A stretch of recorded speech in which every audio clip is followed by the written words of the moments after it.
Tu día con el Universal. La información en tus oídos. En tus oídos. ¡Hola! Hoy es viernes. Bienvenidos a CNN en español. Estas son las 5 cosas que debes saber a esta hora. Cafeína. Un play de información. Titulares nacionales, internacionales, música, cine, deportes y ciencia. En un shot de noticias. Cafeína. ¿Qué tal? Muy buenos días, un gusto estar con ustedes este jueves 24 de julio. Los saludamos con el gusto de todas las mañanas. Hace unos momentos se informó que 63.2%. Buenos días, México. Bienvenidas y bienvenidos. Gracias por estar aquí esta mañana. Me encuentro en Colombia. En esta ocasión estaremos transmitiendo desde Colombia. Cariño al auditorio de Telefórmula, que en este momento se enlaza con nuestra voz de esta emisión. Agradezco que nos sigan a través de la radio y, por supuesto, plataformas de internet. Mucha información el día de hoy, alguna sorprendente, otra deprimente.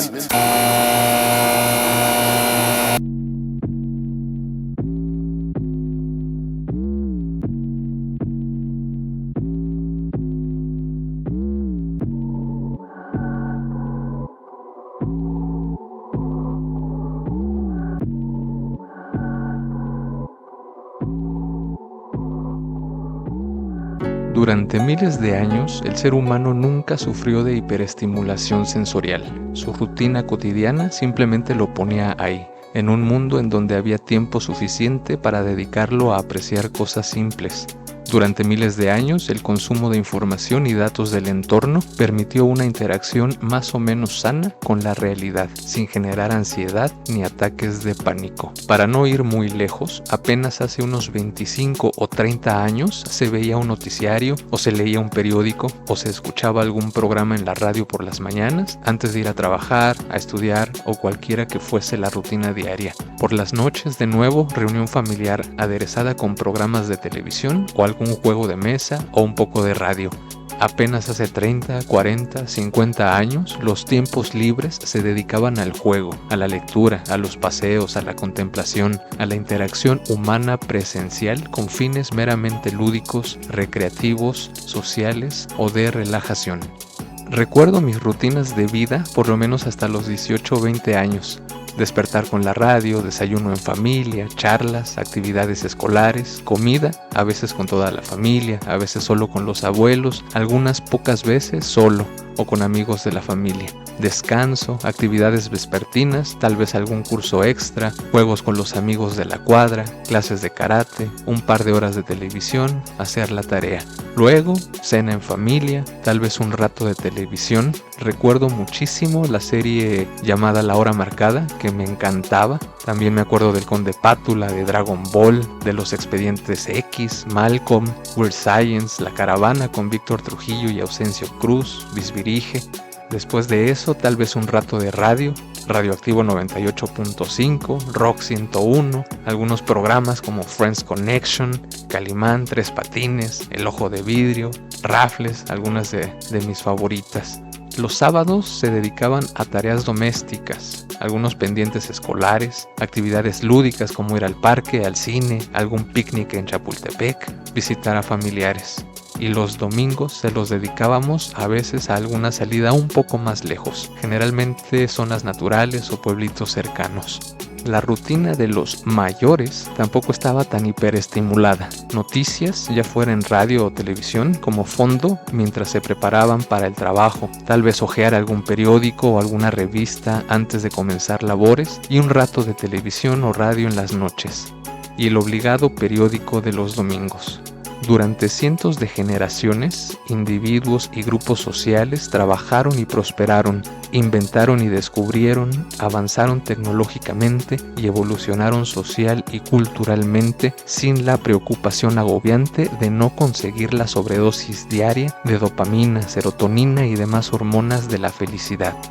Durante cientos de años no necesitamos likes ni aros de luz para mejorar el aspecto de una ensalada, ni filtros digitales para ocultar nuestros verdaderos rostros. Tampoco era necesario consultar varias veces al día las tendencias de temas o de noticias en redes sociales, ni pertenecer a las 4, 5, 6, 10 redes sociales más importantes del momento para sobrevivir. ¿Hacer bailes idiotas, coreografías vulgares, retos simples, sosos y peligrosos? Esto solo se hace ahora para llenar vacíos existenciales. Y de repente me sorprendo a mí mismo apagando la alarma del celular en la mañana y en lugar de salir de la cama para ir al baño o preparar el desayuno, abro Twitter para consultar la agenda política del día. Otras veces me sorprendo durante la comida o la cena abriendo un video corto de Facebook o Instagram y en un parpadeo ya vi 10, 15 microvideos. También pasa que tras una hora u hora y media de lectura hago una pausa para descansar y en lugar de descansar agarro el celular. Y eso que creo ser un usuario moderado. Ignoro los hábitos de consumo de contenidos de la población y el tipo de material que se consulta, pero algo me dice que se consume mucha basura durante mucho tiempo. No hay un día en que no vea a personas caminando o sentadas o en transporte público o en cafés o en fondas, en restaurantes, etc., con el cuello doblado y la vista en el celular. A lo que quiero llegar es a entender el porqué del auge de la hiperestimulación sensorial digital. A veces creo que se está convirtiendo en un tema preocupante de salud. La sociedad se está haciendo adicta a consumir cantidades antinaturales de neurotransmisores. El resultado, desórdenes mentales, falta de concentración, enfermedades físicas, mentales, emocionales y también enfermedades sociales. Y ojo, la culpa no es de quienes consumen TikTok, Instagram, Twitter, etc. Las grandes empresas detrás de esas redes sociales no están regulando ni se están responsabilizando de su contenido, que en la mayoría de los casos es basura, pernicioso, dañino y vacío. Y lo peor de todo, las compañías no se están responsabilizando por permitir que contenidos hipersexualizados o hiperviolentos estén al alcance de todo mundo, incluidos niños y adolescentes. En este tiempo en el que vivimos, nos despertamos, no sabemos todavía quiénes somos, pero ya estamos informados. No pediste permiso, no hubo consentimiento, solo necesidad química de seguir recibiendo estímulos. Y el sentimiento incómodo de sentirnos mental y emocionalmente saturados. Y sin embargo seguimos. Dicen que estamos saturados, que ya no sentimos nada, que nos están insensibilizando, pero eso es mentira. Lo sentimos todo, al mismo tiempo, hasta el agotamiento, hasta el colapso. Este capítulo número 8 de Radio Ocelote es para quien intuye que algo está roto, pero no sabe si es el mundo o su mente. Este episodio habla sobre la infoxicación, el burnout informativo y la ansiedad política. Bienvenidos, bienvenidas a Radio Ocelote.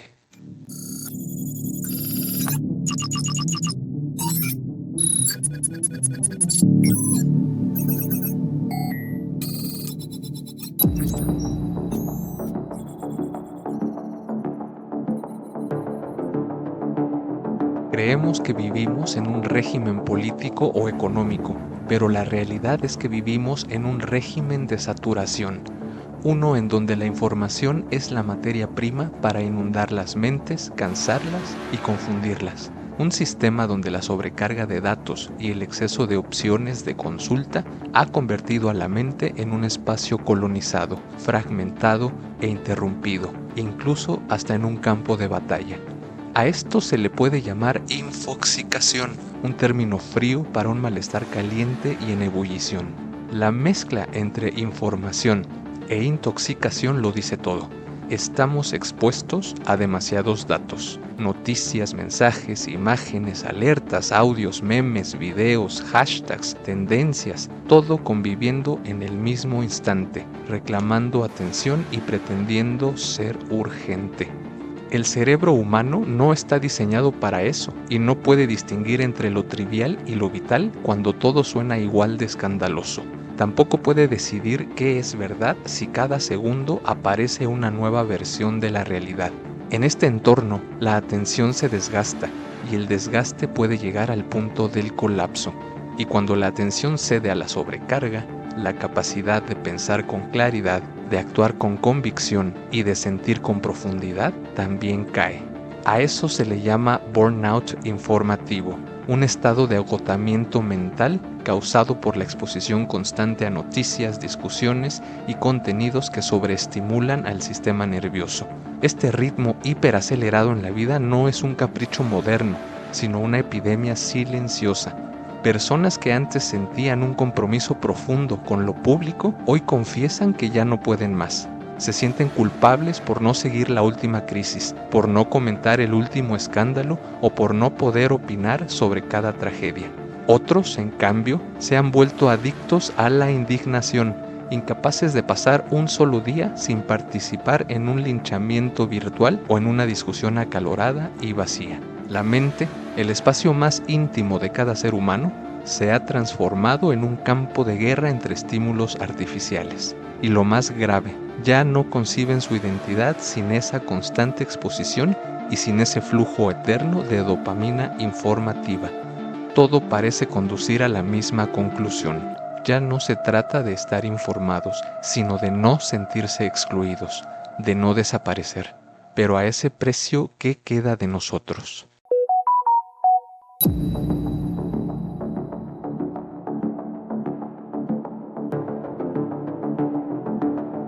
En un mundo que produce más información en un solo día que la que podía procesarse en un siglo entero hace apenas 200 años, alguien o algo tenía que asumir el rol de filtro. Pero ese filtro no es neutral, tiene lógica propia y está vivo. Cada red social, motor de búsqueda, plataforma de video o de noticias funciona como un sistema complejo adaptativo, como una red de nodos interconectados que cambia con cada interacción. Cada clic, cada comentario, cada mensaje o contenido compartido es una pequeña fuerza que reconfigura la totalidad de esos sistemas. Como los enjambres de abejas, las colonias de hormigas o el tráfico de una megaciudad, estos sistemas aprenden de millones de microdecisiones que tomamos cada segundo. Pero a diferencia de los sistemas biológicos, estos sistemas digitales no solo se adaptan, sino que también nos reconfiguran imperceptiblemente a nosotros. El algoritmo no está afuera, no es una simple fórmula que sugiere contenidos, es una forma de inteligencia distribuida que absorbe nuestros patrones de conducta, los amplifica y luego los devuelve convertidos en sutiles reglas, normas y códigos de conducta. Los algoritmos son como un espejo que no solo refleja el rostro, sino que decide qué rostro queremos ver, qué filtro nos va mejor. Y así, imperceptiblemente, lo que se vuelve tendencia no es siempre lo más importante. Muchas veces es lo que genera más fricción, más deseo y más impulso a reaccionar. El resultado, una retroalimentación tóxica que nos hace consumir más de lo que nos irrita, de lo que nos indigna, de lo que nos divide. Y el sistema entiende que eso es precisamente lo que debe ofrecernos. Los algoritmos no están diseñados para promover la verdad, ni el consenso, ni el cuidado. Están diseñados para que no te vayas, para que sigas ahí, con el dedo ansioso, con el scroll infinito, con hambre de dopamina. La mente humana, sometida a este entorno, empieza a funcionar igual que el sistema. Se adapta, se acelera, se fragmenta. Ya no hay pensamiento crítico, sino microopiniones. Ya no hay tiempo para matices, solo para reacciones. Ya no hay procesos, solo impulsos y reacciones. Es así como la percepción social se convierte en un simulacro y la realidad política en un algoritmo.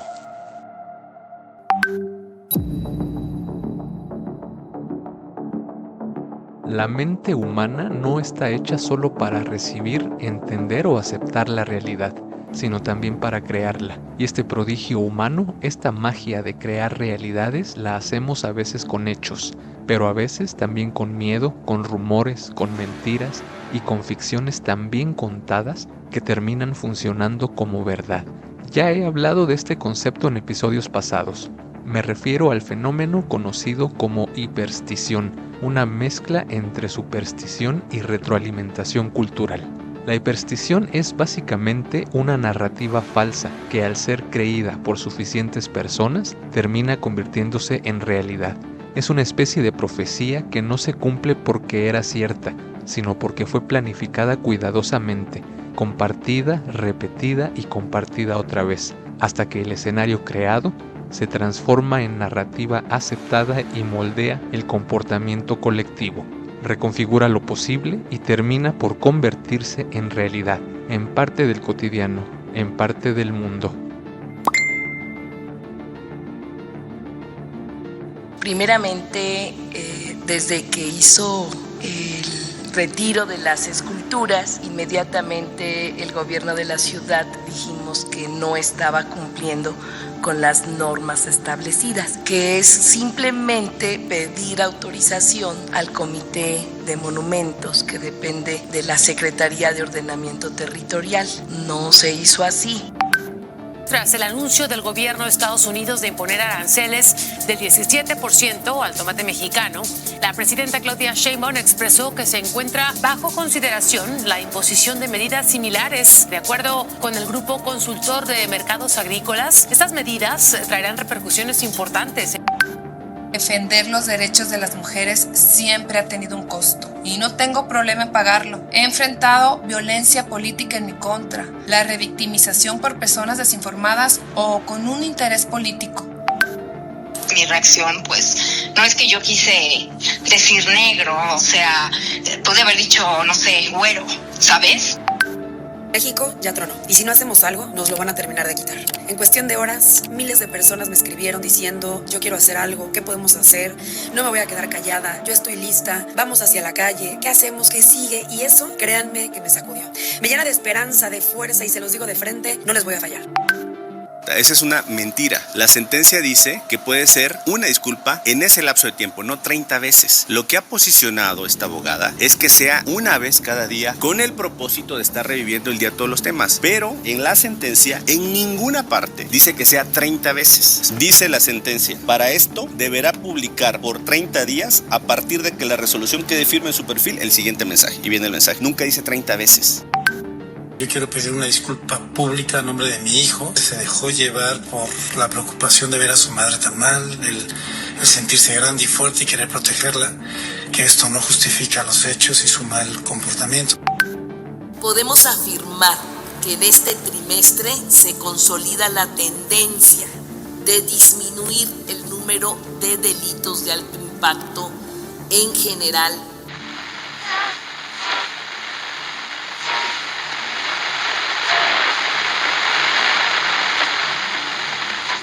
En el entorno digital, estas narrativas no se propagan por su veracidad, sino por su capacidad de viralidad y por su facilidad de capturar el espectro emocional de las personas. Con la hiperestición en marcha, no ganan las ideas más racionales, sino las más intensas, las que caben en un tweet, en una historia de Instagram, en un video de 30 segundos, en un reel. Bajo este mecanismo, una hiperestición no necesita pruebas, sino solo un poco de engagement, replicación y adherencia. Y los algoritmos que compensan lo viral se convierten en sus grandes aliados, amplifican el ruido, suprimen los matices y nos devuelven una realidad diseñada para entretener, indignar o asustar, pero no para comprender.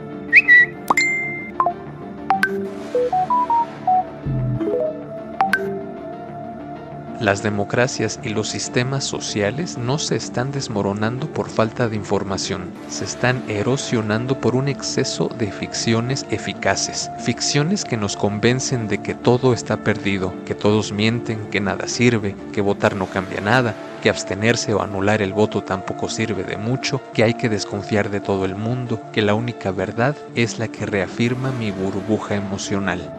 No confíes, no elijas, no importa. Mira este video en cambio. Así opera la hiperstición contemporánea, como una infección de la imaginación colectiva que nos roba la capacidad de pensar críticamente y de pensar en alternativas de beneficio social desde la misma sociedad. Y lo peor, la hiperstición nos hace cómplices de nuestra propia parálisis.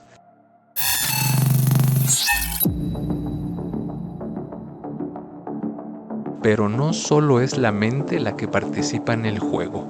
También el cuerpo empieza a adaptarse a los nuevos ritmos del vértigo, las pupilas dilatadas constantemente por la luz artificial de tus dispositivos, el insomnio recurrente y normalizado como forma de vida, el síndrome del celular fantasma, las manos sudorosas por una notificación que no llega, los dedos y las manos que ya no escriben, solo garabatean y deslizan, la postura encorvada, el cuello agachado como una reverencia perpetua a un altar que no comprendemos, y que en lugar de imágenes, velas o flores, pone en el centro de adoración una pantalla, un influencer o un canal.